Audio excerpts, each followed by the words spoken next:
This week's episode of the award-winning, multiple award-winning Here For It podcast is brought to you by cheese sandwiches. Cheddar cheese. Is it feta cheese? No. This was giving me Kraft singles. Oh. If you watched the most recent Fire Festival debacle on Netflix and or Hulu, you would have seen the cheese sandwich debacle that unfolded on these rich... the cheese sandwich unfolded. You see it? You see how I wrote that? Look at that. That also jumped out. And I had no other course of action but to cackle, holler, and fall to the floor watching those white kids be so disappointed in a piece of tomato, a leaf of lettuce, and a piece of cheese upon bread. They had never seen that before. Do you know, Diane? Do you? They did not know, apparently, the struggle of a cheese sandwich. I have known a wish sandwich or two in my lifetime. You better eat that sandwich and go to the beach. Take your pictures for your Insta. They took a picture of the sandwich instead. So your priorities in the wrong place. God bless the Fire Festival for bringing some light and some humor to my life. If you have not seen the shit by now, please go over and see it. Either the Netflix or the Hulu version. It's get some great password code. It's great entertainment. I am the Superman, TheeSupaman, aka the Khaleesi of podcasting, BKA Stormborn, not Targaryens. Ooh, Sagittarius. I almost said the real name. Who are you? You still have not said who you are. I just said who I was. Oh my gosh, you did? This tequila. My name is Ronald Matters. Follow me on the internet at Ronald Matters. And of course, before this tequila get too far gone, check out RonaldMatters.com. I spent a lot of money. Jan 1, go there. It's like, girl, you got 30 days. It's Jan 1. You got 30 days. Get it together or give us our things. So. And this is why you having memory lapses? Yes. 5 seconds? Yes. Okay. Like, my name is who? Okay. Who am I on the internet? Because Well, the names don't go together. No shade. Well, you can also find us at Allegoria in New York City when we get invited one of these days. Just one of them days. Our icebreaker this week is in the spirit of Men on Film. If you don't know what Men on Film is, it was That's gender bias. Why are women excluded from this? You are the woman. You are the woman in this. Hallelujah. Co-equal branches. Men on Film was a segment in Living Color that was probably one of the most hilarious segments of all of In Living Color outside of... when the gays were announced that they could be in the military. Yes. That was another good one. And what was Jamie Foxx's drag character's name? I can't remember what it was. I can't, but yes. It's not... I know Shanae is Martin. Yeah. Wanda. Yeah. Wanda was... And so those are the top 3 segments in all of In Living Color. So right. In the tradition of Men on Film, we're going to say the names of a few drag queens that we hate to love. And if we hate it, we will say hated it in unison. If not, then it'll only be one person saying I hated it. Okay. Is you ready? Willem. Hated it. Willem, really? Seriously? You was co-starring and guest starring on the walk-on role and a walk-off role of whatever it was you were doing. RuPaul said, I see what you're doing, sis, and I want to put you on an international platform and put you on RuPaul's Drag Race. What do you do? Well, it also might be problematic because, you know, my fave is that my fave RuPaul is very problematic. And when RuPaul said, I just don't see trans women being on my show because I feel like trans women are serving realness at a higher capacity than a man dressing in a titty belt and, you know, tucking their balls behind their asshole could give. And they deserve more respect than that. Y'all dragged Ru when she said that. Then she put the girls on her show. Deservedly so. Then Ru put the girls on her show and then they showed that. And said that out loud multiple times. But Willem was like, but what about Ginger Mint, not Ginger Minch. Peppermint. The girls. No, not Peppermint. The girls.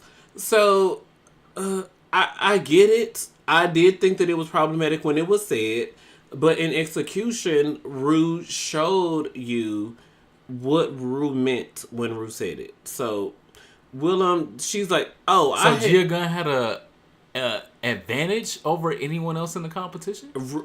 Rue did not say that. Rue said that trans women deserve more respect than be too demean to a man dressing in drag for $1 bills. Well, that's what Rue said. Rue said trans women deserve more respect than that. Now, if a trans woman decides to be a drag performer, cool. But Willem was upset not only because of that. Willem was upset because she felt like she didn't get all the attention she deserved. She felt like she was kicked out unjustly because her man was... Willem lived in L.A. and she had Dick coming over when she was supposed to be a sequestered fish. You sequestered. You're not supposed to see nobody, talk to nobody, know nothing about nobody. But because your dick is within 3 miles, you text him, tell him to come bring you a garment or come drop some dick off in between segments when the producers aren't the production assistants. Because, production assistants only get paid what they get paid. So, when they slipping, come slip you something else. Oh. No. Well, Willem is also on my list. I hate to love Willem, but I do because she's funny. She's funny. She's booked the most gigs and the most. She's booked SVU and she's booked. She was just on the Golden Globes carpet with Shangela, and Shangela was like, "Well, Lady Gaga, my friend, so that's why I'm here." Willem was like, "Girl, I was in the scene with like 3 or 4 more other drag queens." But that's a blessing. Top of my list is one that I love, but y'all continue to try to make me hate to love her. Go. And I'm not gonna, but I will put her on my list. Is anyway. It on? Carmen, the one and only Carrera. Who hates Carmen Carrera? You. No, I don't. Okay, tell me why. I probably do. Tell me why. You sent me this fucking playlist of her not doing, I guess, the best job interviewing people on the red carpet, but I was watching and I was like, that was not me. That was you. She interviewed people on the... Where? Where did she interview people? At the Golden Globes. Or was it the SAG? That was not me. Yeah, it was. She's currently at Sundance. I know Carmen... That was not me. I was weirded out when I saw it on my Twitter, but I have not watched any of the interviews. No, serious. Not me. You got the wrong bottom. So she's interviewed girls as an AT&T... She's an AT&T partner at Sundance. I was like, that's different. And I scrolled past it. I didn't look at or view. Well, let me see. Carmen Carrera's interview. I don't hate it, so I can't give it a hated it. I don't hate it either. I haven't seen any of the interviews. Another one Carmen on my list, like I said, I had Willem as well, so that would be redundant. But the other one on my list was Bianca Del Rio. Hated it. Oh, wow. Because Bianca is so funny and so talented that I really wish that she would learn to apply her makeup. Look at what... Oh, my God. I'm definitely the wrong, but I didn't see this because I ain't seen none of this. She should definitely learn to apply her makeup in a less clownery manner. Trix and Mattel did the same thing, but... Also, I don't hate to love her, though. I just hate to hate her. I love to hate her. So that's why she can't be on my list. Yeah. So those are my 3. Okay, my other ones include Tammy Brown. Hated it. Tammy Brown is very out there. It's a blessing and a curse. But, not that I'm saying she should assimilate, but Tammy is out there rightfully so, and she should continue to do what she does. But Tammy Brown, if you commercialize, you have so much potential. And my last one is Tyra Sanchez from season 2. It's really weird because like she slayed her season.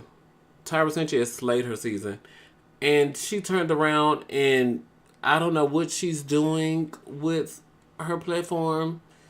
I just don't know what's going on. Tyra Sanchez. I just want her to be supporting her son right now. So if she got to do drag and tour across the country, maybe even internationally, just support her son. Stay out of the other drag queen beef. Mm-hmm. Just because it's not going to be helpful. It's not. You still got to work with these girls. You can't work a lot of these bookings. She's not working with these girls, which is why she became Tower 007, because she felt like nobody had her back. But then she went back to the Sanchez family because they was like, we love you, don't do this. And then Tyra Sanchez, is she a Gemini? Tyra Sanchez is either a Libra, a Gemini, an Aquarius. Oh, these indecisive signs. I can't. Unless you listen to Here for a Podcast, we love you. I still can't. I personally can't. My affirmation this week is being versatile. We stay going up for affirmation. We gonna affirm them. Come on. Yeah, because it still needs to be said. True. Being versatile is not a scarlet letter. What does that mean? A scarlet letter was... I know I read the book. Did you? Wow. Come through. Come on. Because you asked the question, I was like, well, maybe he didn't read the book or see the movie. That was actual. The movie was trash, but the book was great. You are still allowed to top who you want to. Amen. And whether they want you to top them is the only deciding factor. Consent is the only thing. That's the only deciding factor. You're allowed to bottom for whoever you want to, whenever you want to. Oh. There's a limit? Okay. Yeah. You stopped bottoming for niggas like last year? Oh, well, yeah. So still in January, so yeah, I have not had sex in January. Yeah. I had sex last year. Okay. For niggas who I wanted to have sex with. Yeah. So consent is very... Look at that. No. See how they came back around to you? No.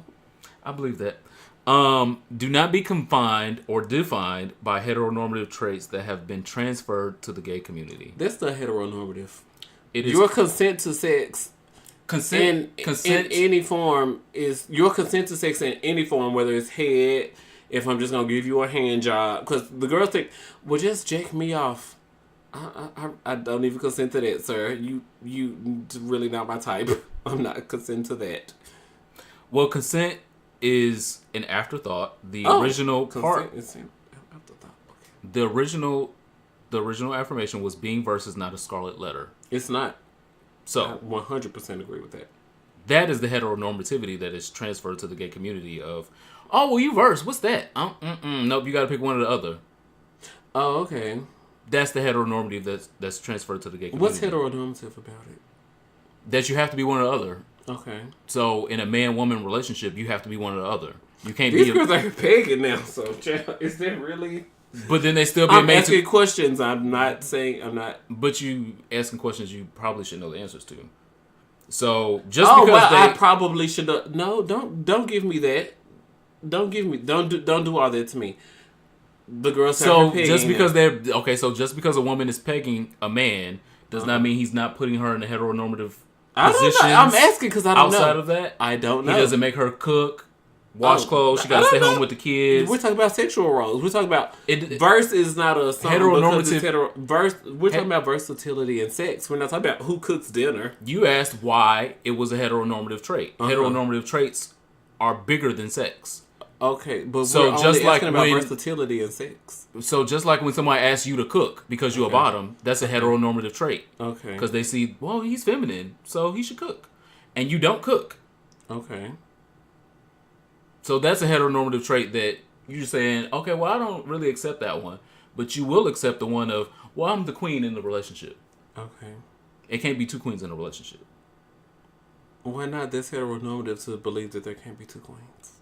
How is that where in heterosexual relationships have you seen two queens? But you're saying like gay things. Where have you seen two queens in a heterosexual You're saying gay things in sex, but then you're saying straight things including things beyond sex. I'm saying heteronormativity is not just sexual. Okay. It's not. Just like the example I just gave you. First lives matter. As well, yeah. The journey. Well, yeah, some people just not equipped to take the journey, and that's fine.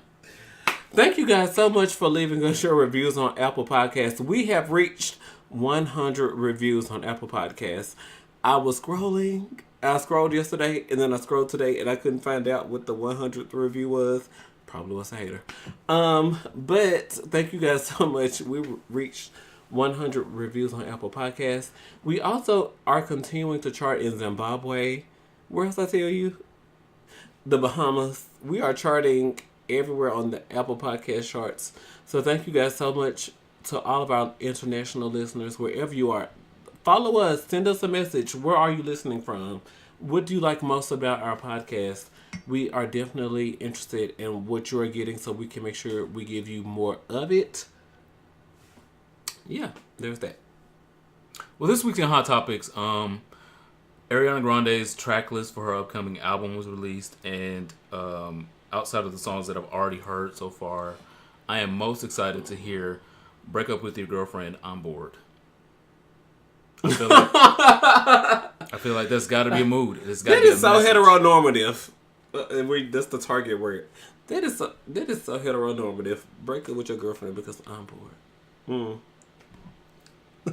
Oh, well, explain that then. I'm just trying to be problematic. I'm just trying to be You don't have to try real hard. I'm just being my natural self. You don't have to try real hard. There's nothing heteronormative about that. But Break Up With Your Girlfriend, I'm Bored is the last song on her album, and it looks like the most fun. It does. No shame. It looks like the most fun. I think when I hear the album, that's going to be the first song. I can't wait to hear who inspired it. We already know who that is. Uh-oh.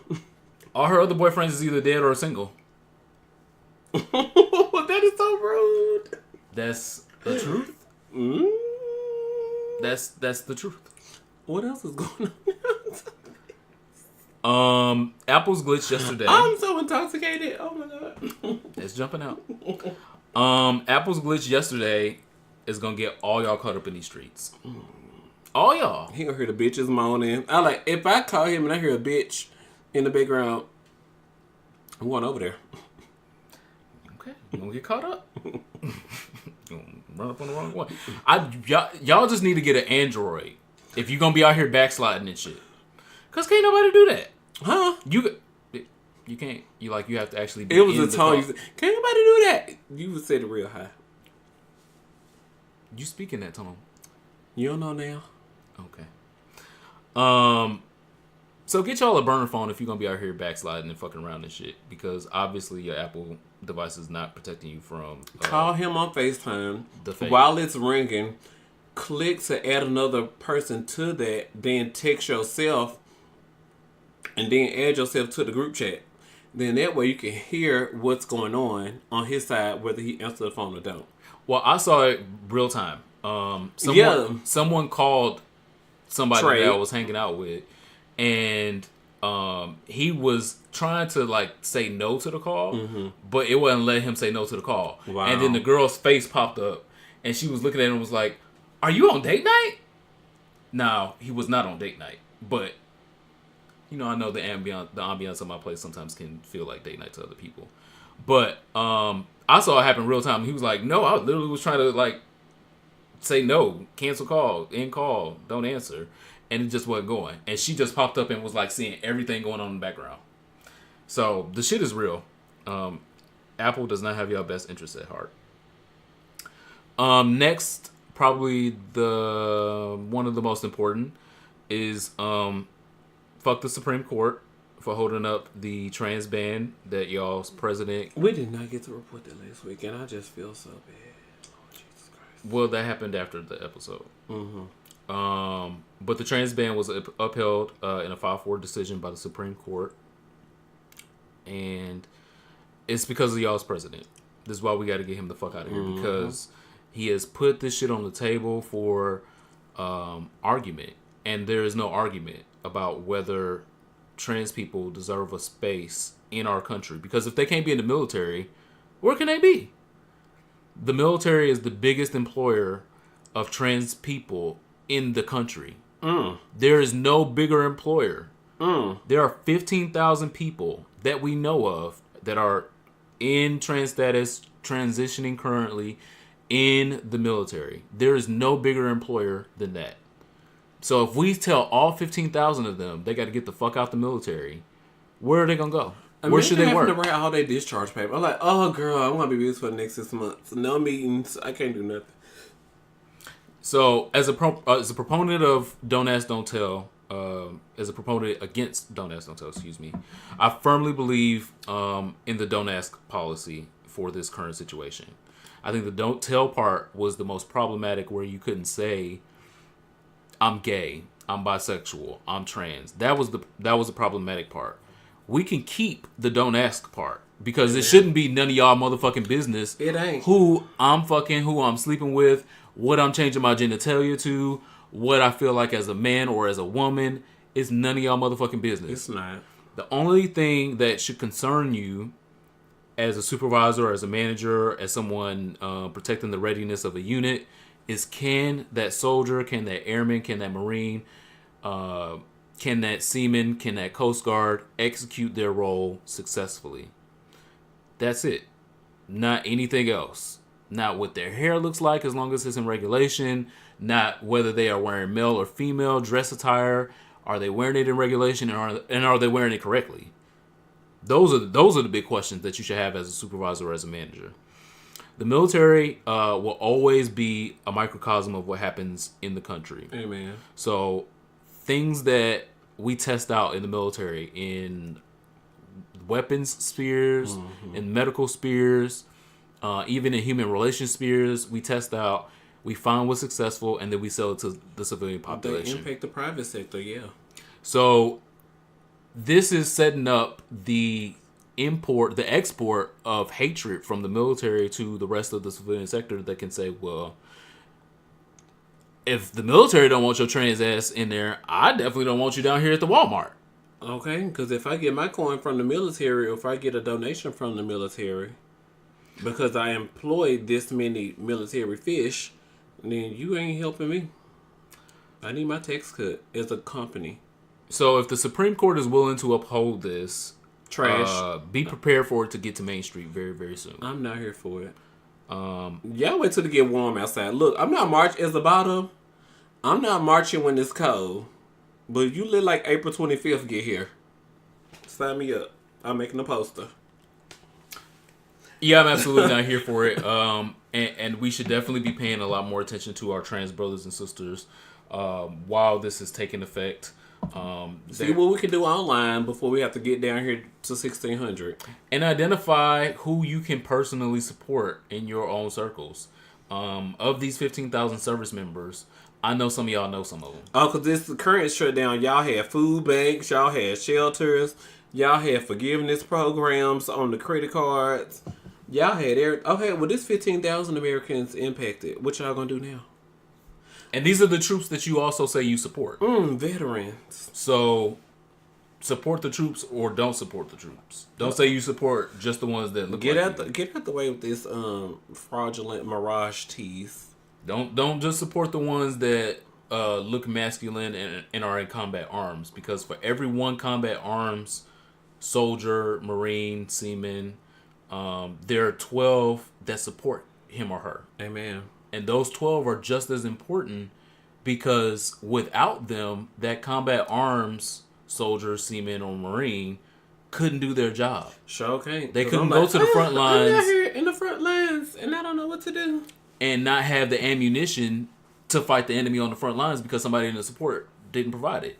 Or have the food that would nourish them before they go out, and take the food with them before they go out on missions. I heard MREs are nasty. Are MREs any good? Some of them can be okay. Okay. But the food that I'm talking about is prepared in dining facilities. Come on out. We had full-fledged dining facilities all over Iraq where you can get. I've gotten better food at dining facilities than I have in some parts of America. So shout out to Red Lobster. Chili's. We had surf and turf on Fridays. Steak, lobster, shrimp. I miss the South, because in the South we used to have like Catfish Fridays down to the job. Up here they just like, we got crab soup Tuesdays and Thursdays. So y'all had soup left over from Tuesday, so y'all froze it and then unthawed it on okay. Yes. And also bringing up the government shutdown while I'm dragging the government. The one thing that I am thankful for is the spike in the Pornhub usage and searches. Yeah. I would like to claim responsibility for about half of that. So thank you. Friend to the show, Waddy G, reported some sad news, unfortunately.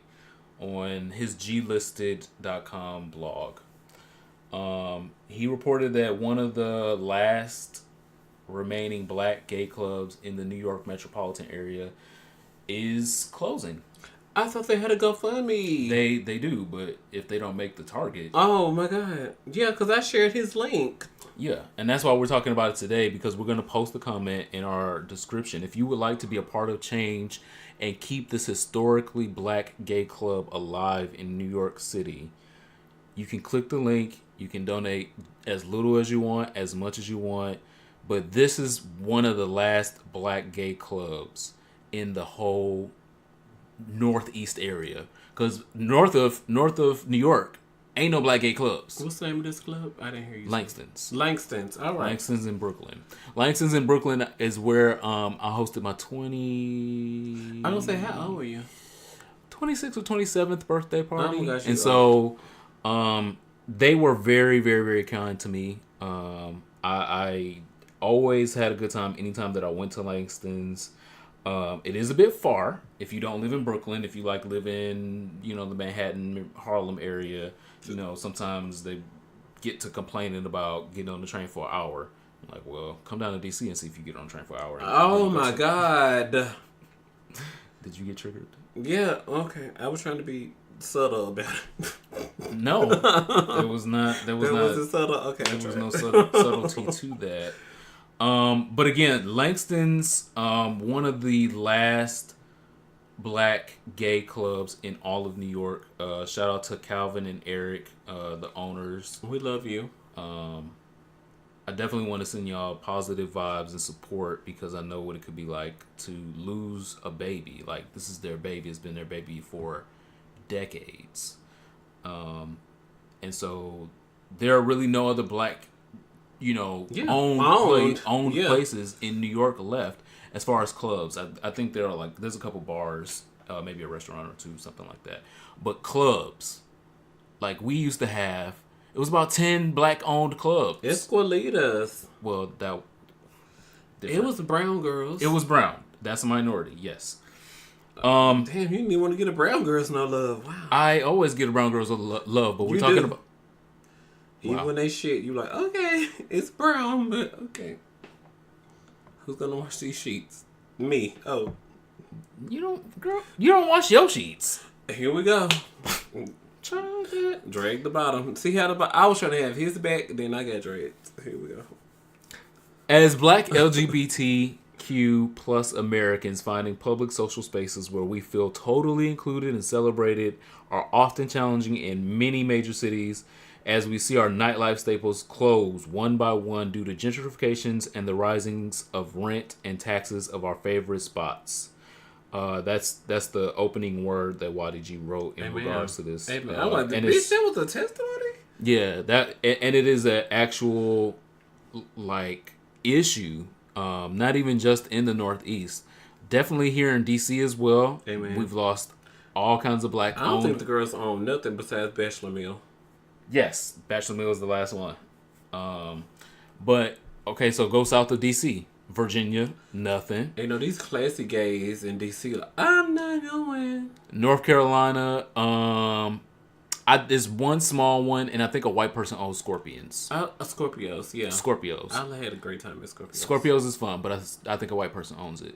South Carolina, you got the Hole in the Wall Colors, that's owned by black people. Ooh, I remember that club. Yeah. And then you get to Florida, you got a couple sprinkles in Tampa, and then one sprinkle in Miami. It's one in Orlando. It's in between Tampa and Orlando. Yeah, okay. The Savoy. And then that's it. That's the whole Eastern Seaboard. Child. That's the whole. You know how many black people live on the black gay people live on the whole Eastern Seaboard, and we can't even go to a black owned respectable club, and we close in Langston's now. So please check out the link in our description for the episode, and it will also have the support the girls, the commentary from YDG on G Listed, and where you can go to help support keeping Langston's open. Yeah, let's not get rid of Langston's. The rapper Ozuna was implicated in Kevin Fred's murder. Kevin Fred is a rapper, Latino gay rapper that I talked about in Puerto Rico a couple episodes ago, that was murdered in cold blood in Puerto Rico. And Ozuna has been implicated in the murder as well as implicated in gay porn as well. But the story was all about the gay porn that he was in and not about him possibly killing a gay man. So I saw like 7 problems there. The first is definitely murder is a crime. Being gay and on film is not. Not yet. Under this presidency, things could change. But currently, it is not a crime to be gay on film. It is not a crime to be jacking off in a solo video. It's not a crime to be in a threesome video. What's 12-some video? Or any of the, but these are the videos that 22-some. These are the videos that they found that he was in. It was a jack off video and a threesome video. Okay. With Ace Rockwood at that. Oh. So he was with the stars. He wasn't doing no load, but and so that's why I was like, why has this been hidden so long? Okay. But anyway, it came to light. And so a lot of people that were on Ozuna was in these videos. Yeah. As he done killed another girl for being gay, according to the reports. Yeah. I said implicated. I didn't say he actually did it. It's alleged. I don't know. But we don't know what. I don't know what you're talking about. Well, I know we talked about the guy, the Puerto Rican rapper who was murdered. But I didn't know that there was another rapper who did it. Okay. So we found out who the culprit is. Yeah. A lot of times in these circles, it's the same people that you run in these circles with that end up killing you. That's why when the white girl's like, oh, a black man that's coming to my community and murdered us. No, ma'am. It was Lynn who was up for a promotion and she didn't like that she was about to get lead secretary. Yeah. I'm not a secretary down there at your job. It's bitches who wanted your job. If I had to read the tea leaves, it would say to me that they may have had some type of sexual relationship themselves. And Ozuna's gotten all this fame and notoriety recently, has been pretending to be fully heterosexual. He can't have this gay boy come out exposing him as, I can't expose you if it's already on the .com / It's already on the. Apparently he could because we didn't know about it. How long was Ozuna standing next to Cardi B and nobody asked the question of whether he was bisexual? I don't know who this is, so I don't know. So he's fooled me. Don't put me on the jury because he fooled me. Wow. So again, like I said, the biggest crime in this is murder. Selena's manager killed her. Okay. So if he was involved at any juncture of this murder, cold-blooded murder of Kevin Fred, he should definitely be held accountable. I don't care who his friends are.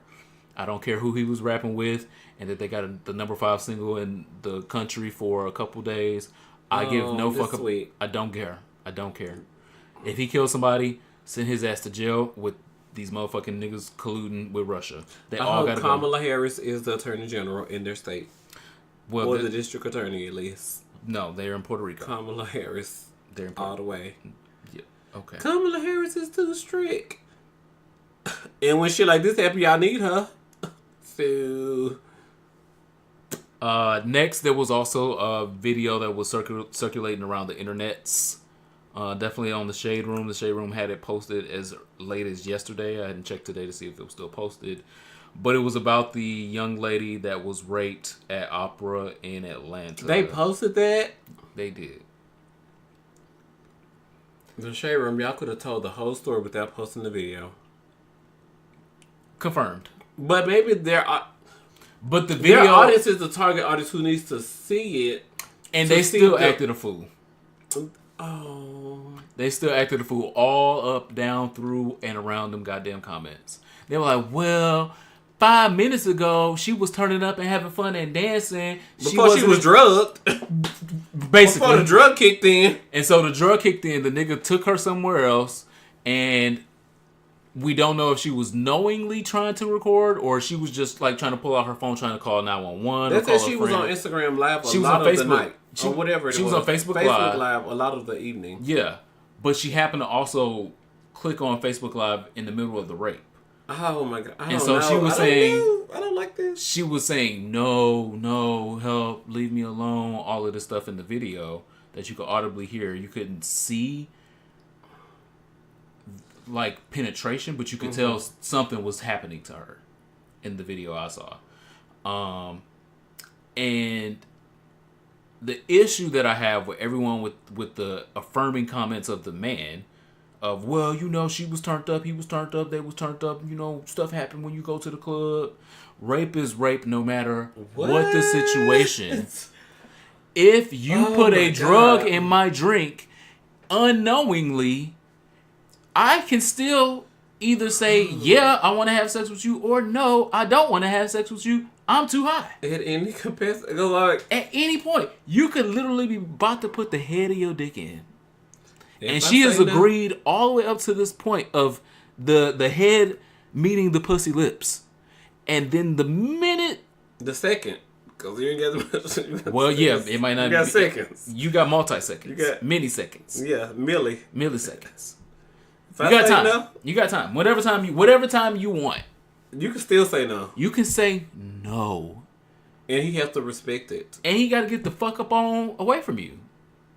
And he can put the condom on. He could throw a little lube on top of the condom because he know you tight. And he could have spent $500 on these drinks tonight. I don't care. He could have rented a hotel. It don't matter what he did. He could have bought you Louboutin. Is that how you pronounce? I don't know. Mariah Carey said on her last album, I said no. No. Let me say it one more time in Espanol. Oh my gosh. No. It's the same thing. It's different. French. It's still no. It's still no. It's still a no. And so this is not a funny topic, but it's funny how you niggas think that no still means yes, or means maybe, or because I did this for you, or because you was turned up with me earlier and you told me you was going to give me some pussy, you can't renege now. No. I can renege. Anyone can renege on pussy and or dick as they feel comfortable. And this lady is no different. Yes, she was turned up in the club. Yes, she was drinking. Yes, she was dancing. Yes, she was having a good time. Then the drug that you drugged her with kicked in, and she no longer wanted to have a good time with you. She couldn't guarantee that she was gonna get shit on your dick. Oh man, because for me, I can't look now.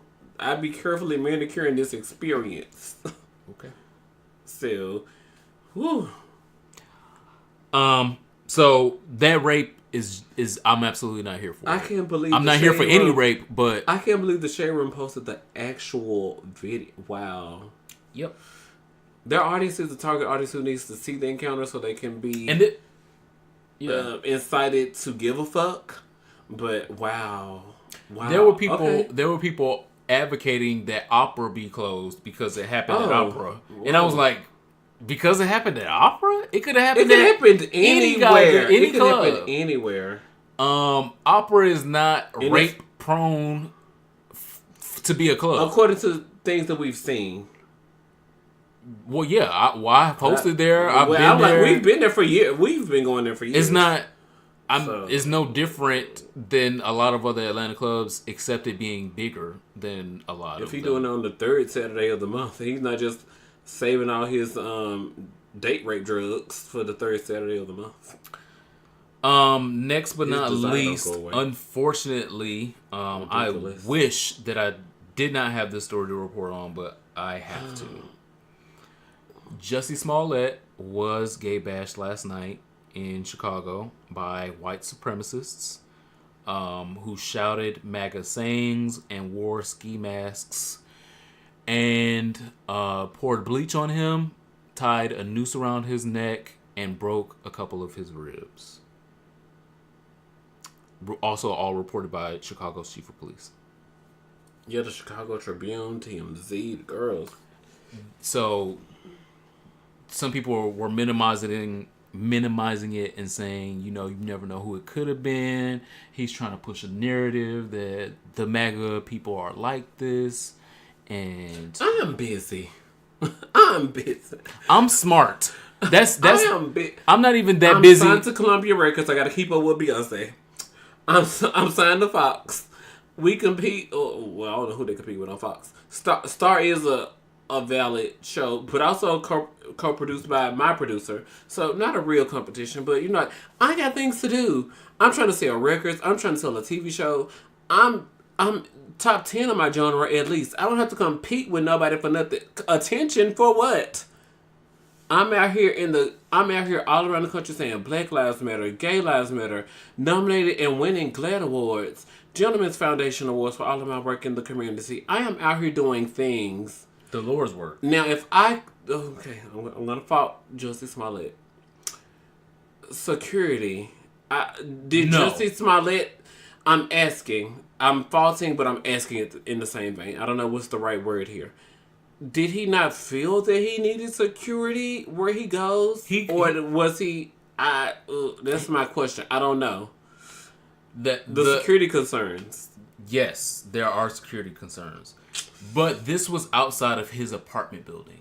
This was premeditated. He was targeted. So he lives in a very affluent area in Chicago where... They tape Empire, so you got to get a condo there. This is an area where he can walk across the street to the bodega and walk back to his apartment. He walked across the street to the subway without security. Now, had he gone other parts of Chicago, he's had security before. Has he gone other parts in the country, he's had security before. His security probably would recommend if he lived in that neighborhood if security felt there was a threat. Yeah, or he know for himself. He's been there since it's like season 5 of Empire. He knows Chicago. Yeah, so. That's why I say no to that. It's not a full issue that he didn't have security. Because do any of us have security right outside our house? You might have security at the club. You might have security at work. Nobody got security at home. Like, you just walking to your door. Yeah. Anybody could be targeted like that. Any rich person can still be targeted like outside of Beyonce because Julius is on the clock. Yeah. But I don't think it was a security risk. I think it was they had figured out where and how to get him when he would not have security. You don't have security sitting on your toilet in the bathroom. They can come get you there. Oh, he got a window in his shower. So yeah, absolutely. That's so like Wendy Williams always said, the killer has a plan. Yeah. And so if the killers in this case had a plan. And God stopped it. Jussie Smollett not only fought himself out of the attack, but fought the attackers off, too, and took himself to the emergency room to be treated. Come on, himself. You just jumped out. First off, fuck all y'all. Yeah, so security, I think, is a moot point in this. Well, thanks. You're welcome. I think the better point, like we've talked about on previous episodes, is being aware of your surroundings at all times. Even at 2 a.m. Even in front of your damn door. Even if you've gotten all the way to your door and you putting the key in and it got to that second ridge, do that second look back and see what's behind your back. Because in case you got to elbow a bitch, you need to be prepared. You are not fully safe until you got on the other side of your door, lock them motherfucking doors, put the chair next to the knob, and then burn sage right in front of that bitch. Then you mostly safe. But I do implore you guys, my audience, our audience, get you some mace. Get you a knife or even a gun if you absolutely have to. Because they have that. These attackers came with ropes and bleach. They didn't intend to just scar him. That's not I'm just going to scar him type of weapons. This is the type of weapons I'm going to hang this nigga up and burn him type of weapons. And so if they would do that to somebody that is as beloved as Jussie Smollett, they would do it to your ass because they hate you even more because you got less money, you got less influence, and you got less power. So get you a motherfucking weapon. And don't be afraid to walk around with it. Just know you can't go to the club, you can't go to the airport with it. But you just walk into the corner store. I can remember as a child, my mother used to carry a butcher knife. A butcher knife. A lot of places that we went. To the store, to the school, to the library, to the movies. This is when you could take shit in the movies and nobody would check haters, you don't know, haters be everywhere. She would take, I remember at an early age, And then I noticed the butcher knife was rusted. And I asked her, I was like, well, why don't you just clean off the butcher knife? And she said, because these niggas deserve tetanus. I'm saying the blood. The blood? Oh, hallelujah. She would keep this knife rusted because it's poison now that I'd have stabbed you with it. A whole nother level, Detroit. We're unmatched. TMZ says sources directly connected to Jussie tell TMZ the actor arrived in Chicago from New York late Monday, and around 2 a.m. he was hungry and went to a Subway. I said, yeah. We're told when shortly after he walked out of his home, someone yelled, "Aren't you that faggot Empire nigga?" Wow. And then two men, both white, wearing ski masks, viciously attacked Jussie as he fought back, but they beat him badly and fractured a rib. They put a rope around his neck, poured bleach on him, and as they left, yelled, "This is mega country." Wow. So, with all that being said, the whole armor of God is not enough. You can put all your prayers up, but as the Bible will tell the same people that believe in it, faith without works is dead. Defense without an offense is not how you play this game. You want to play to win. And so these people are out here. They're very emboldened to say whatever the fuck they want to say to you. Do whatever the fuck they want to do to you. And they feel no repercussions of the law. I'm not here for it. And so you need to protect yourself. You could be the next Beyonce out Don't here. be encouraging me to carry a blade. I am encouraging that. Woo! I am encouraging that, especially for the most the airport check-in with a shit. Well, Jewel Santana. Well, that's just dumb. A loaded gun. Well, that's just dumb. That's two different things. But I do encourage the most visible of our population. When I say visible, outwardly, feminine, trans. I do encourage because the masculine part of our community is not in as much danger. They're still in danger because, being out, talking about anything, you still are in danger. But I fear for more of the vulnerable of our community. And vulnerable, I don't say that in a negative connotation. It's perceived vulnerable because, girl, you still got me fucked up. Yeah, because vulnerable is a perception. Because my voice off, but you still got me fucked up. I'm not that girl. I've seen a drag queen toss a few niggas. So they thought she was vulnerable. Perceived vulnerable. Yeah. So that's what I'm saying. So even if you perceive vulnerability and you got a black belt in Brazilian Jiu-Jitsu, you still a weapon. The girls I'm not discounting that. This wig threw him off in the boots. My pink boot. He's so southeast. Watch out. Come yeah, super bitch might be perceived as vulnerable until he gets the kicking and double dipping on your ass, and then you be sleep. Uh-oh.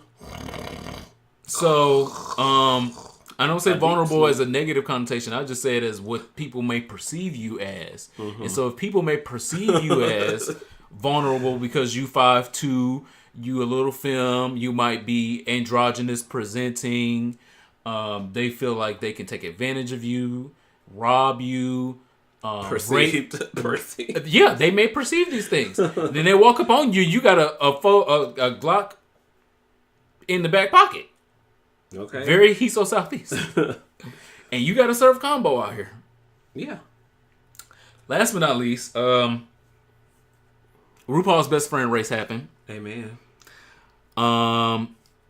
Spoiler alert, if you have not seen the episode by now, I don't know what y'all have been doing. This shit came on Friday. Today is Tuesday. Y'all listening to it on Wednesday. Yeah.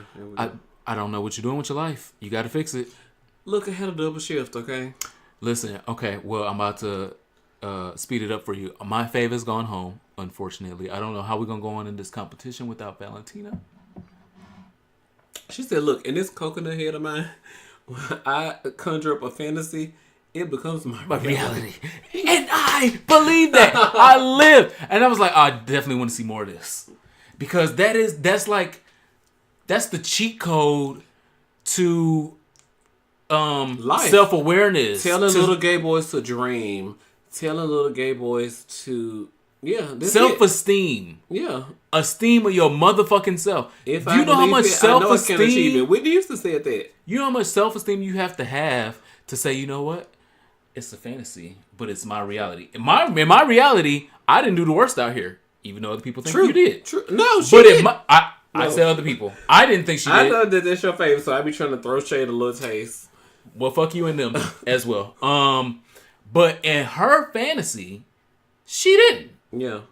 Imagine you going to work and being like, you know, in my fantasy, I don't understand why I'm not getting this promotion. When reality keep hitting me in the throat. But that self-esteem can be rewarded in a lot of situations. Yeah. Like a lot of managers, supervisors remaining cheerful, remaining ambitious. Yeah. Because a lot of times in certain work environments, it can be not the biggest morale booster to come into work every day and do it all the time. But when it's a girl in here, it's like, I know I'm in here doing the best. I'm slaying and I'm cute coming to work every day. And I do a little modeling tip at the end when we clock in. Okay. Because none of the other girls are doing that. None of the girls were doing that. And now we're not going to see that no more. They're just going to walk in and laugh and then accept the challenge. Ooh, girl. You got she-mail. We don't say that no more. Oh. Yeah. See? That's your friend. That's your friend that came up with that. My problematic face. Yeah, your friend. So now that my fave is gone, all right, I'm rooting for Manila to win. I was gonna say it's either Manila or Trinity for me. I do not. Ruth would probably give it to Manila just off legacy fish, but that's also the same reason why he brought Trinity there. Because Ruth saw how Trinity was robbed, and we already have 3 white girls. That don't mean Ruth won't do it again. We already have 3, and that's that why. Don't mean Ruth won't. And that's problematic face. I'm gonna revolt if we do this again. All right. In 4 seasons of All Stars, we can't find an All Star to win that's not a white girl with blonde hair. All of them got blonde hair. All of them are white. Oh. And were perceived less than their colored counterparts that were on the show. So, Manila Luzon representing Eastern people of Asian descent. I would love to see her win. I hope you said that right, because I don't want no comments like, he did not represent her. Okay. I don't know. She's from the East, which is Asia. She's Asian. Thank you guys so much for using our official hashtag #HereForItHive when discussing the show on the internet. And don't forget that we are, seriously, your weekly colorful commentary on LGBT health and wellness with PrEP advocate and sex specialist at The Superman. Me. And culture blogger at Roland Matters.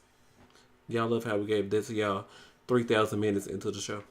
That was you that forgot. Wow. Heteronormativity. Your masculinity overpowered me, and that's the feminine energy on the show. I feel like I could not compete. So what? Except that. So now you can't compete on 96, the 96th episode. The girls can't compete when they don't compare. Oh, come on, Cash Dog. Come on, you can't compete. You don't compare. Hey, shout out to Cash Dog because she's out here slaying these features as of late. Bars. There can be more than one female rapper. Okay. Detroit.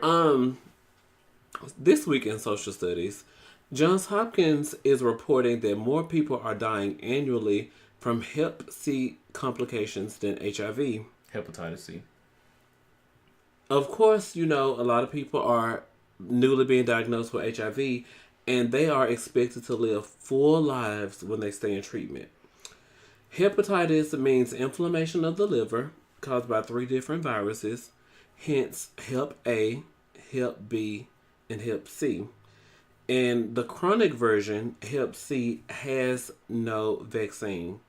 But how do people get hepatitis? Because I saw that there was like, if you're doing heroin and you clicking in sharing needles. But what are some other ways people are getting Hep C? So, one of the myths is that a lot of people get Hep C from direct sexual intercourse, and it would have to include blood. So not that that's out of the realm of possibility, because some people like that, because it's very much in the realm of possibility. But it can be a few things that are you would deem safe. I think it's nasty for me in my house.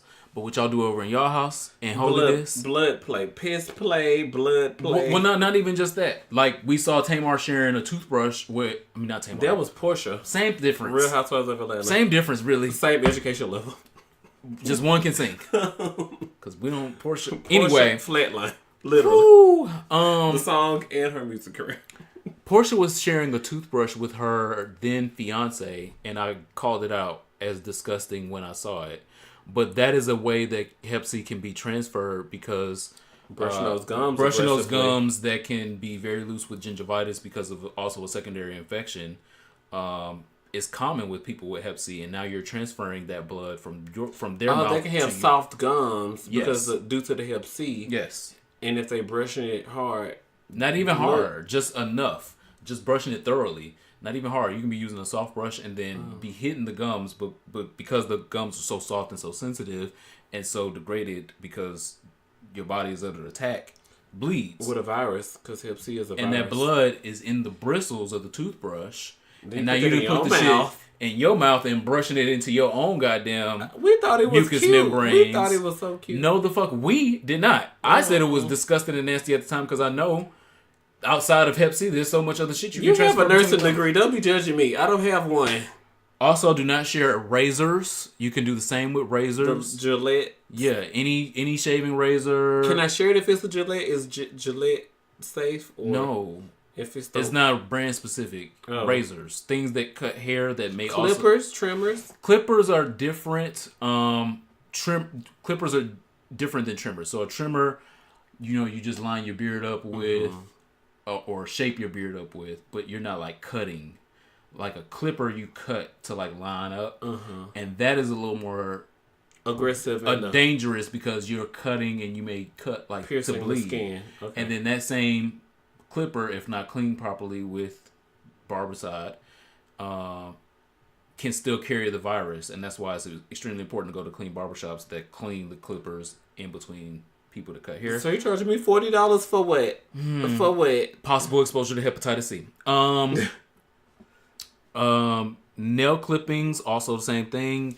Your nails and finger beds can be extremely weak and available to compromise when you got this sharp object cutting close to the skin. So don't share my nail clippers with my man? No.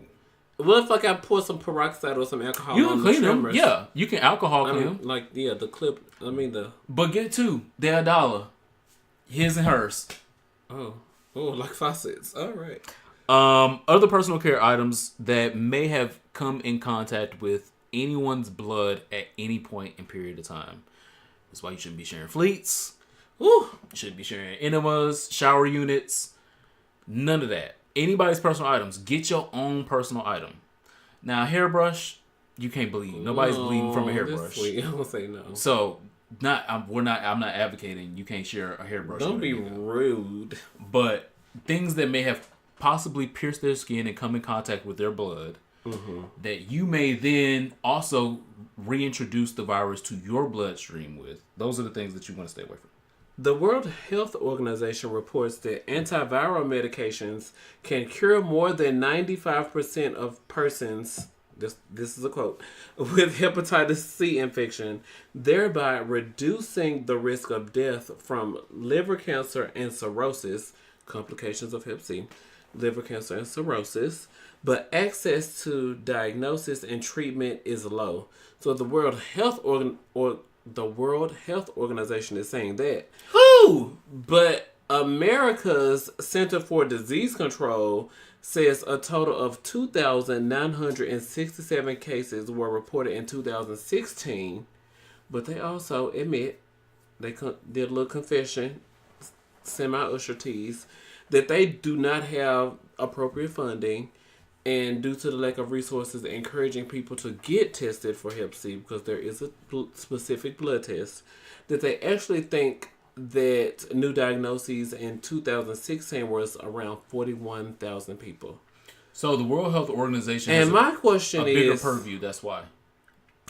If the CDC knows that they are missing 38,000 new diagnoses, why are they not investing into education and awareness for Hep-C? Now, Hep-A is a cute little 30, 60, possibly 90-day infection. Hep-B, it might get you. Hep-C, oh, girl, if you got Hep-C, then that means it's long term. But if they reported 2,000 cases, and they confessed that in actuality it might be 41,000 cases. Sorry, y'all. As where my text is going. Again, I continue to say where my text is going. I'm a single person with one damn dependent. Me. We're going to build a wall. Woo! So that will also cover sexual health this week as well. But in addition, like I'll continue to tell y'all for the past few weeks, I will not take my Jordans off of the neck of Ed Buck. Hey, we're back. He is still on city streets. There are still 2 black gay men that are dead with no real conviction of the nigga that killed them, the person. Cause Edward Bernard Peter Buck. He just turned 65. He qualifies for Medicare. He looks all of 75. He also qualifies. He looks all of 75. And that's not he ageist because it's real. as well. We can start there. We really don't even have to go to a trial. We really can start at the cremation. From Steubenville, Ohio. What? Who? Ohio is already home of the Buckeyes, but home of convictions. Ed Buck has still got to get the fuck up out of here. The people that are still caping and supporting for him, Democrat or Republican, I don't care. Oh my God. And that can go to Hillary Clinton as well if she still wants to get in line for that. I can come up with some reads for that ass as well. How you doing? But Ed Buck has got to get the fuck out of here. Hashtag arrest Ed Buck is still a thing and is going to continue to be a thing as long and accounted for as he is. If you are not tweeting streets. Hashtag arrest Ed Buck at least one time during your week when you listen to this show, stop listening to this show. No shit, I don't need you.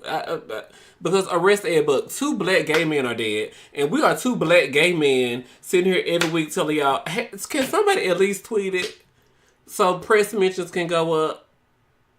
Somebody bring attention to it. Somebody care about me. I done died. I really seriously care more about you tweeting arrest Ed Buck than this podcast. Tweet arrest Ed Buck. 2 black gay men are dead. And so as we also talked about before, there was a great demonstration. I'm gonna get mad. There was a great demonstration outside of his apartment building. And the reporter standing outside telling me these activists are racist. No. We're deathist and lifeist. What is, I don't know what the term is. We're protesting a racist. What are you talking about? Some white woman want to be Tommy Loren's second cousin. So arrest her too. So next, outside of a protest, we can organize a ball with loud music and everything. Amen. And after every song, we allow a speaker to talk about why Ed Buck would be arrested, should be arrested, needs to be arrested, gotta be arrested. Just an idea. What's the song for your soul? So the song for my soul is a very new song. All right, here we go. It just came out in the last 24? No, in the last 72. Dancing with a Stranger, No Money, and Sam Smith? No. No, I'm sorry. No Money did her thing. Oh, look.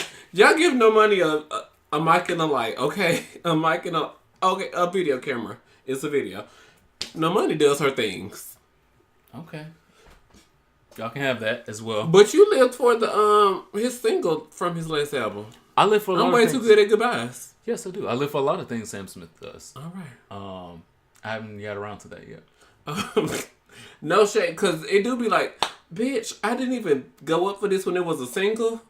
But now, 3-4 months later, I feel like I can relate to this, and it becomes that's true. I see that. So maybe I'll come around to it. Right now, what I'm on right now, this is the category that we're on right now. Damn. And that fits with this song. All right. I'm still here tonight. So I will make you come through the night. Yeah. Will you touch me? Will you go deep in me? Oh. I will in the sheets. I will. Oh, could say it 3 times. She's a motherfucking international sensation. She's not your average showgirl. Allow Miss Taylor to sing the blues. Work this pussy. Work this pussy. Work this pussy. The video was everything. The video was everything, and the song is also everything because I can hear the song and remember the video. And that's not many videos. I can't think of many videos that I'm like, as soon as I hear the song, I'm going through the video and I'm like, oh, we on that part. Mm-hmm. So the song is everything because the video gave me so much for the song.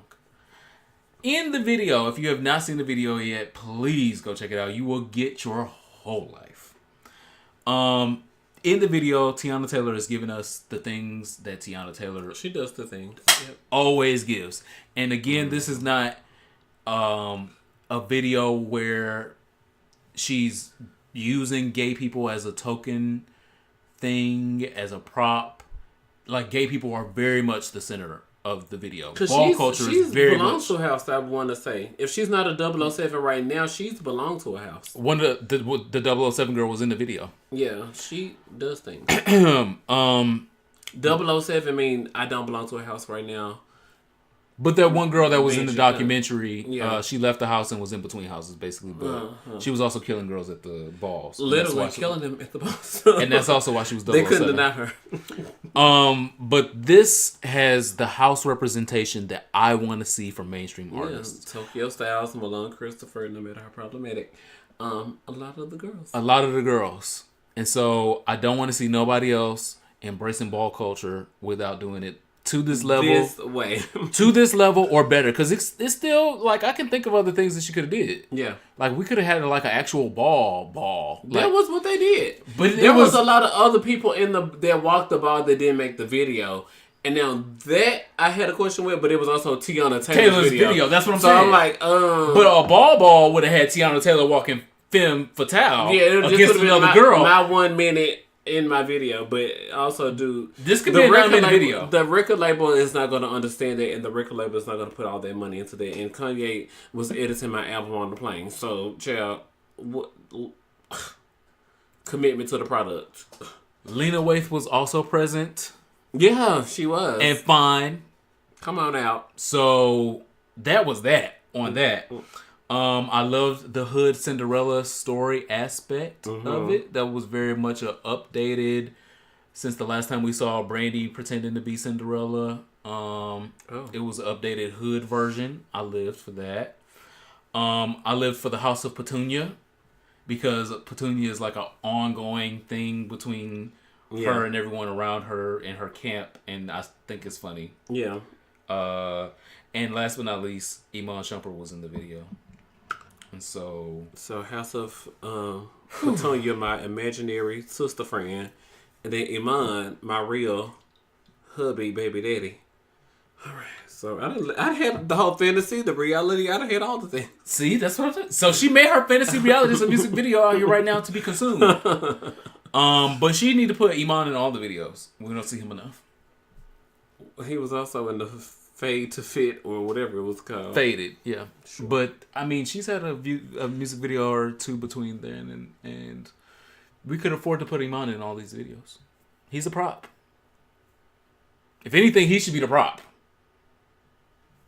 So, Work This Pussy by Teyana Taylor, the song for my soul. There is an artist whose name is TXS. I discovered her because one of our Here For a Pod listeners, shout out to Forever Evolving. He tweeted he posted on his Instagram story a song called Lay Down by her. So, Lay Down by TXS. It's very tweet lyrics, Jasmine Sullivan with the execution, And she was her big break was by Rico Love. She was posted on Instagram, like, her singing, her giving her all. And Rico Love said, "You know what, bitch? I'm gonna give you a little production deal. We're gonna put out 2 or 3 things, and we're gonna see what we can do." And I really liked Lay Down. She was saying that 5 times I've called your phone. 3 a.m. and you not at home. Got me thinking something's wrong. Got me starting to believe that you're better on your own. Ooh. Boy, you're going to lose somebody who loves you. Looking for somebody who does it. Lay down and start running. Lay down and start running. Lay down and start running. Lay down. I was like, oh, well, let me get my ass over here. And lay down. So shout out to TXS and her song Lay Down. The whole project is really good. So Forever Evolving, thank you for linking me to that, because song for my soul. Absolutely. Questions, listener questions. Send us your questions to hereforitpod@gmail.com or in the inbox where you can find us on social media. Anonymous, pay attention. You over there texting boys back. Tell him he can wait. We recording tonight. Anonymous says, what are your thoughts and opinions on referring fellow LGBT community members for employment? Would you? Why or why not? I'm just gonna say I'm not. If he ain't close to me on can't be on. I would say yes. I think that we should always try to uplift each other regardless of skill level. An endorsement does not have to be a full-throated endorsement. So if I was to endorse a friend for a job, it would be a full-throated endorsement. Like, I'm going to say, okay, I'm going to give you a 30-minute spiel of why this is the bad bitch that you need for your job. Gay Olympics episode. Y'all heard him going up for the girls. And so if you need me to write a letter as well on letterhead and sign it personally, scan it and send it to you, that's a full-throated endorsement. Mm-hmm. And so those people are people that you know are going to show up, going to dress well for an interview, going to be on time to come to work, going to be consistent when they get to work, and going to do a good job. And those are people that deserve that. And oftentimes we don't do that for people around us the way that we should. That being said, there are other gay people around you that you can lend your professional voice to and coach and mentor them and then recommend them and say, okay, I don't know what you did at your last job. I don't know why you got fired or why you're not working there no more, blah, blah, blah. But if there's something I can do to help another gay man, definitely another black gay man, get a job, then I will. I will say, yeah, I recommend Timothy Chalamet to come over here and get a job. Come on, Timothy. You don't have to go through the links of a full-throated endorsement. You can just, he can put your name on the goddamn application as somebody that referred him, and that might get his foot in the door ahead of his white counterparts that got family members that work at the organization that's going to walk them right into the goddamn job. True. And so, can you do the bare minimum of allowing another black gay man or just a gay man to be referred by you to come into your organization, whether they work out or not? Yes. If you are confident in your own work performance, you don't have to, like I said, give a full-throated endorsement and say, oh, this is the baddest bitch y'all ever seen. You can just say, I refer him for the job. I was going to say, because you don't have to also say, like, well, who's the HR girl over there? Because I'm going to call her and leave her a voicemail because she know me and I'm like, you don't have to do all that. Like, oh, my God. If you know Kimberly down to the HR, you know if the girl is over the station where they actually going to be hiring, you know, because sometimes the HR girl don't know nobody. She's like, this is the 15th resume on my desk. The 15th job description on my desk. So I'm just trying to fulfill the job description as Chow Mayflower Limited is asking me to fill a position. So it can, yeah, I agree with that. G.I. Joe or Thundercats? I didn't know what that meant. You can go over to our Instagram where I answered it very live and direct to our questioner. Our Instagram is hereforitpod on Instagram.com. Right now. Quincy from The Magicians, shout out to us, DM'd us on Instagram and said, question, need advice. Before my last relationship, I loved sex, and I would do it whenever, wherever, and with whoever I pleased. Go off. After the last relationship, all of that changed. Now, I'm scared to have sex with strangers for fear of being robbed, killed, or catching something. Even though I take PrEP and I'm an advocate for condoms with people I don't know. That was in parentheses. Even though I take PrEP. How does one get over this, or steps to take to reclaim my sexual freedom in the midst of today's climate? I don't think you need to remain vigilant. Just remain vigilant.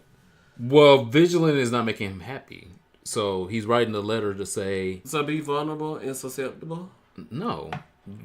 You don't have to be either of those to be somebody that's actively having a sex life. Okay. Everybody that's actively... he's asking. We all asking out here. Everybody that's actively having a sex life does not consider themselves vulnerable. Actually having an active sex life... Take dick up the asshole, you have to be vulnerable. A lot of people that are having active sex lives do not consider themselves vulnerable. They consider themselves empowered. Amen. Come on. So that's a stigma that we need to put to the back burner right now. Mm-hmm. You can go back out here and want to have sex, but create parameters around where, when, and how you will have sex. And just like you're saying with your current level of vigilance, you're on PrEP. You are only using condoms. Well, not only. You're using condoms with people you don't know. So there are people that you do know that you can make a fuck buddy out of. That it could be a safe situation where you know he might only be fucking you and one other girl, and you know you're sucking dick with no condom. Yeah, you can reduce your risk, and still have a healthy sex life at the same time. I'm not saying go to the gangbang and get fucked by 10 niggas to feel empowered. If that's your feeling of empowerment, go for it. Call me. Where the party is. You scary. Shut up. But you can empower yourself with the knowledge of I'm out here having the most protected sex that I would like to have. I'm having sex as often as I would like to have it with the people that I would like to have it with. I don't have to have sex with random strangers. I can pick 2 niggas that I fucked in the last 2 years that I feel comfortable with and be like, okay, nigga, you are Tuesday. Other nigga, you are Friday. I'm good. I can just masturbate in between. Yeah. So figure out whatever is the most empowering to you without cutting yourself off. Because cutting yourself off is only going to set you up to binge. You can look at diets at the beginning of the year. Well, we on day 29 of the year, and a whole bunch of niggas that fell off the gym and fell off them diets already. So you do not want to put yourself on a dick diet or an ass diet that you can't keep up. And my thing is, why do you feel ashamed that you know all of these things about sex and all of these risks about sex? I personally find that like knowing that you could be exposed to this by doing this, or you could put yourself more at risk for this if you do this. I find those things empowering because many people, when they are newly infected with all of these things, like, well, I didn't know. Nobody ever discussed this in my community. And just as a girl who talks about this all the time, every week, I do get a little bit. I do take it a little bit to the ego, but we talk about this all the time, every week, because we want you guys to be empowered with information and knowledge. You having the information. I'm not going over there. First of all, if I go over there and spend $25 in gas tonight, I ain't gonna have the rest of my lunch money, and then Netflix gonna come out of my account, and then Hulu gonna come out of my account, and I'm just gonna be struggling with $3 for lunch. And sometimes knowing that $25 in gas ain't worth it saves you. So, child, that's information to be empowered with, from my perspective. And you can just start hosting from here on out. Put that on your profile. I host only. And you got to take your shoes off. And your things got to be clean when you walk in the door. No, you cannot go take a shower. Oh my gosh. They take a shower when I get their stuff is... I keep hearing that. I've been through that. Like, nigga. Take a shower when you get there. Flee and take a shower. Is your water off? Oh, he might be furloughed. Anyway, still gonna get that dick though. This week I am slightly here for it. Okay, Angela Bassett, I'm here for it. She kindly read. I don't know if it was at the Critics' Choice, the SAG. You know, she's doing her rounds, her Black Panther rounds for the awards things, and she said, she slightly read the girl who won in 1994 over her for What's Love Got to Do With It, her portrayal of Tina Turner. And this is what she had to say. Oh, yeah. Is there a specific, was it What's Love? It was, yeah, absolutely. She was snubbed. Holly Hunter. Who is that? Oh, for the piano? A white redhead actress. Playing a mute. Oops. I'm singing and dancing in. Playing the piano. I mean, she was fine. It was fabulous. But let me tell you, that dancing, that body, that emotional, that whatever, I just... Yeah. It called on a lot. Yes. Tina Turner required a lot out of me. Y'all gave the Oscar to a mute. Oh, this because I'm black. And secondly, I'm absolutely not here for Atlanta this week. One of the activists, the former president of Impulse Group DC, Devin Barrington Ward, he posted at like 12 o'clock, 1 o'clock. Oh, shit. He was like... I needed a press release before you did this. I don't know what this Oh, no, you don't have to... No, he's the former president of Impulse. You don't have to respond to anything he said. He posted like 12, 1 o'clock. I'm trying to find some shelter for these black trans girls who are out here in these streets. And y'all have millions of dollars to put behind the Super Bowl, but y'all don't have any money to put behind your homeless community out here down to the Atlanta. And then 6 hours later, he posted on Facebook, update, the folks at Living Room. So I think Living Room is a shelter or organization in a living room. Were able to get the women I referred in the earlier status housed for the night before the snow tomorrow. Feeling grateful, yet still triggered by the lack of resources for people and housing providers like the Living Room. All these millions being spent on a game, and we have to struggle to find housing for folks who have fallen on hard times. Atlanta, you have got to do better. Giving thanks for giving me hope today, Jerome Brooks. So maybe Jerome Brooks is the person who connected him to Living Room, who found housing for the trans community, the trans people. Atlanta has struggled openly on my Facebook statuses for years. I started RonaldMatters.com in 2010. Atlanta was struggling before that. And millennials like myself, like Daniel Driffin, who spoke at the DNC conference for Hillary Clinton. Shout out to Daniel Driffin. Activists like us have continued to say, Atlanta, do better, be better. Atlanta has spent $718 million on a football game for one day.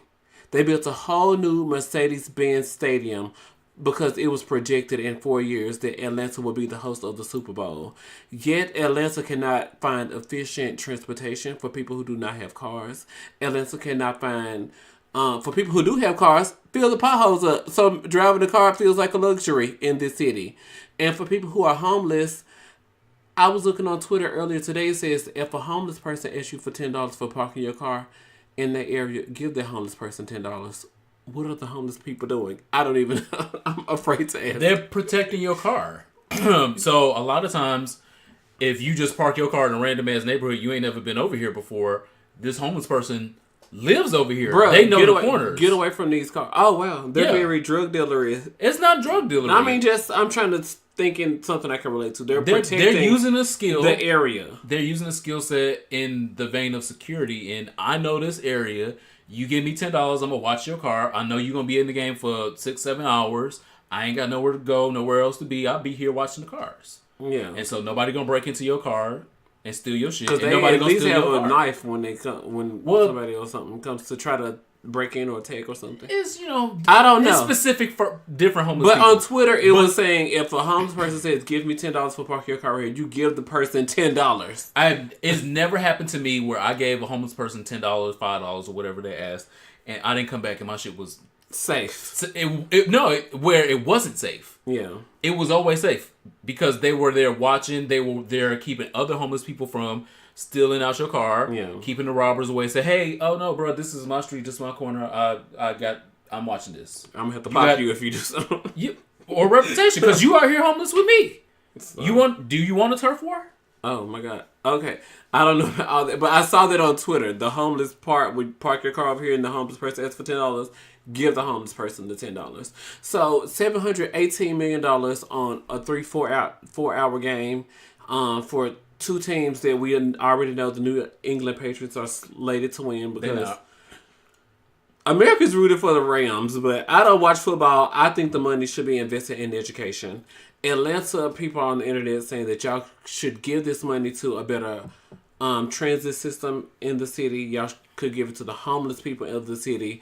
And just as people who live in Atlanta, black gay men, as we reported 1,000 bajillion times, have more expendable dollars than people who are married and have 3 kids. The black gay community has so much money and we have so much power. How could Atlanta girls let them give $718 million for a football game? I'm not here for it. Well, shockingly, I am absolutely here for something this week. It is in support of the article that we're posting. We talked about posting earlier from glisted.com. Hornet.com picked up the story a couple weeks before. It was announced that Langston's was basically crowd surfing to keep its doors open. Mm-hmm. The Hornet article is called "What the Fuck is Killing Gay Bars and Is It Our Own Fault?" written by Daniel Villarreal. So I will say 50-50. The first 50% is the all-encompassing, will continue to encompass us as long as we allow it, gentrification. Brooklyn, as a target study, has become so fucking gentrified. I can see the differences, and I don't even go to Brooklyn that much. The community that used to go to Langston's is not in Brooklyn anymore. But they're not in Brooklyn anymore because they can't afford to live in Brooklyn no more. The truth jumped out. That's the reason. That's the truth. And so they'll go to Washington Heights, they'll go to Bed-Stuy, but living in Brooklyn directly is becoming expensive. I had a friend that lived in a gorgeous brownstone in Brooklyn, and he don't live there no more. Safe to say. And it's not because he's not coined. Because he's coined, he had a book come out this past summer.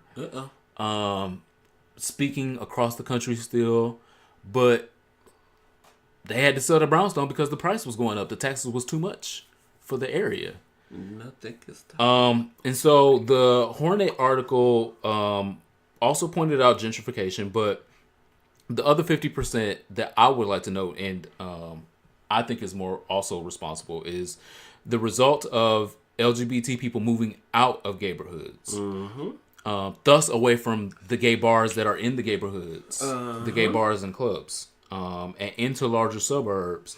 In their place come straight residents and mainstream non-LGBTQ businesses. In his book, There Goes the Gayborhood, sociologist Amin Ghanzani says the number of gay men living in gay enclaves across America declined 8.1% from 2004 to 2014. So we used to have this community of, we live here. This man's man move. We can walk over here. We can kiss our man over here. We can hold hands over here. We can go to the gay club. We can go fuck around the corner. This is our hood. But now we have started to desegregate and move on out to the suburbs because we got a little money and we're a little more affluent. We don't have to stay around all the gays, and we adopting kids now. I got my bachelorette's degree. And so nowadays, 87% of gay couples live in mixed neighborhoods where gay and straight people live next door to one another, according to a 2012 study done by Amy Spring. So imagine that 87% of the actual couples in the gay society don't even live in neighborhoods. Craving assimilation, heteronormativity.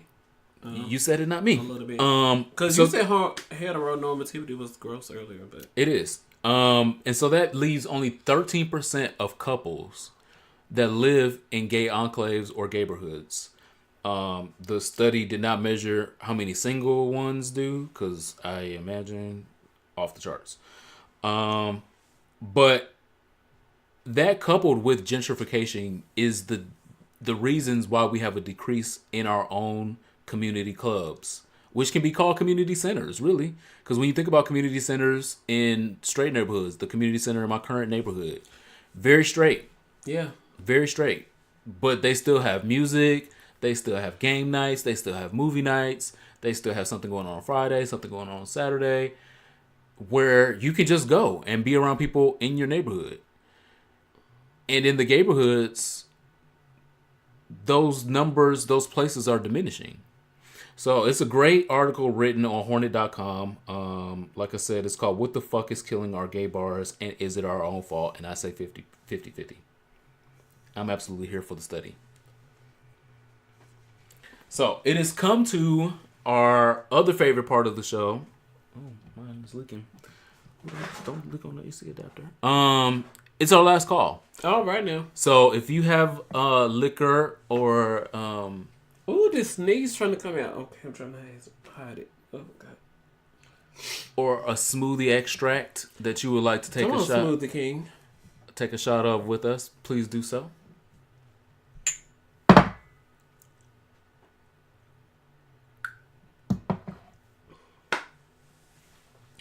Monty Lopez, the president of the Memphis Association of Black Journalists, will be discussing clickbait crime on 88.5 FM today, January the 30th at 5 p.m. The question is, what responsibility does the local news have in crime coverage in a 69% black city? Plus, they will be discussing its impact on perceptions of class, education, and local culture. So listen wherever you can, 88.5 FM in Memphis. So open your iHeartRadio, or if you use another program like that. I think the conversation is amazing to be had, and especially by the president of a Black Journalists Association of Color, who also identifies as gay and HIV positive. Because, you know, the criminalization of HIV is a thing. The criminalization of being a black man is a thing. An undereducated black man making the top news story. If it bleeds, it leads. When I was sitting in class, if it bleeds, it leads. And they will be discussing what is the role of local news in a city that is Memphis, 69% black. And a lot of these neighborhoods are majority black. A lot of these legislators are majority white. And we are being perceived as trash. Misrepresented. So shout out to the Memphis Association of Black Journalists, and shout out to Monty Lopez for leading this charge in this conversation. I'm definitely going up for this, and that's my last call. Work this pussy. Yeah. My last call is to the R&B legend James Ingram, who has gone on to be with the Lord. He's worked with such greats as Michael the Jackson, because don't get him confused. That documentary came out this weekend. I'll get around to it, but he's still Michael the Jackson. Oh, right now. Because I mean, like, compared to the other Jacksons, he's Michael the Jackson. Quincy Jones and Linda Ronstadt. He had been suffering from brain cancer and now no longer has to suffer. So for that, I am thankful for him. Seeing anyone having to suffer from brain cancer is just a mountain too tall. Baby Come to Me and Just Once were some of my favorite songs that he wrote, produced, got the other girls to come on to the song and help on the song when they needed to, sometimes not. But if you want to look up an amazing R&B catalog, look up James Ingram's catalog. He also song wrote for a lot of the girls. Anybody starting from like 1981 until like 1993. Oh. song wrote. Years. Whitney Houston, Years. Mariah Carey, song wrote. So we did lose an R&B legend today. It did get lost in the headlines because there's so much shit going on in the world.